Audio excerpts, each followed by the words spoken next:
నమస్తే అందరికీ. ఐఎమ్ చంద్రశేఖర్, మహాజన రాష్ట్ర సమితి ఆంధ్రప్రదేశ్.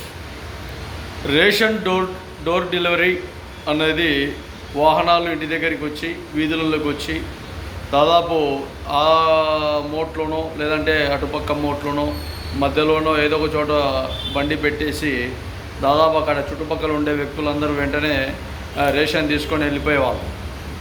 అది దాదాపు ఒక 5 సంవత్సరాల వరకు గత ప్రభుత్వం బాగా నడిపింది ఆ విషయంలో.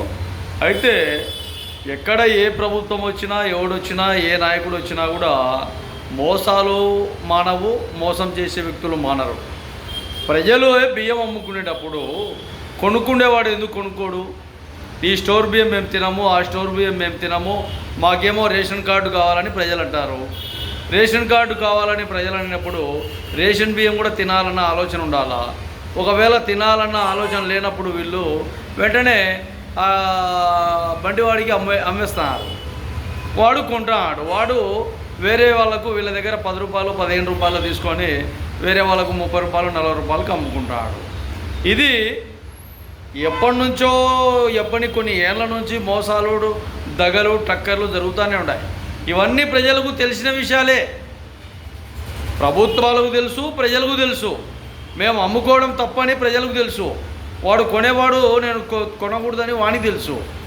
అన్నీ తెలుస్తూ మోసాలు జరుగుతున్నాయి. ప్రభుత్వాలు మోసాలు కప్పిపుచ్చుకుంటారు. ఒకసారి మోసాలను తేటతెల్లం చేస్తారు. ఏ నాయకుడు వచ్చినా ఎవడొచ్చినా ఏం చేసినా కూడా ఈ మోసాలు, దగ, కుట్రలు, రకరకాలుగా ఈ దోపిడీలు ఇవన్నీ మాన్పించాలని ఏ నాయకుడైనా వస్తే ఆ నాయకుని కొద్ది రోజులు కూడా పార్టీలో ఉంచలేరు, కొద్ది రోజులు కూడా పదవిలో ఉంచలేరు. కాబట్టి దీర్ఘంగా ఆలోచన చేసి గ్రామాలలో కానీ పట్టణాల్లో కానీ వీధుల్లో కానీ వెహికల్ రావడం వల్ల చాలా వరకు వృద్ధులకు, ముసలి వాళ్లకు, చాలా వరకు వయసు పైబడి వాళ్ళు కరెక్ట్గా నడవలేని పరిస్థితుల్లో ఉండే వ్యక్తులకు, దివ్యాంగులకు చాలా వరకు చాలామందికి ఖచ్చితంగా వాహనం ఇంటి దగ్గరికి రావడం అనేది చాలా కరెక్ట్ అయిన విషయం.